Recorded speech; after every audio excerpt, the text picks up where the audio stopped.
Google just confirmed anchor text still matters. So on Blue Sky, John Mueller get asked the following question.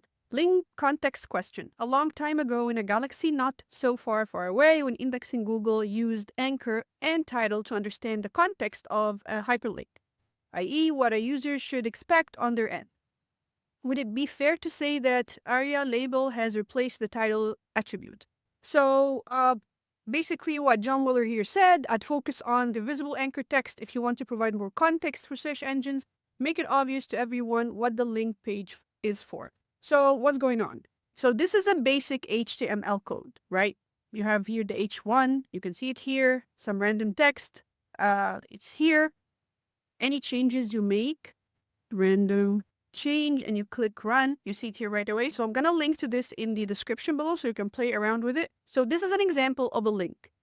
It starts with an A, closes with an A. This is the link. This is the URL here. And then you have the anchor text that John Mueller was referring to. And you can also have an optional attribute called title, like this, right? And if you run, you see nothing happens.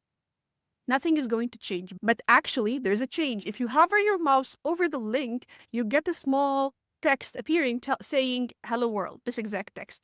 For some reason, I don't know why the script won't show the text when you hover over the link. So I really recommend you try the tool and just hover over the link, add a title, and then whatever text you want here. And once you hover, you'll see a small text appearing, right?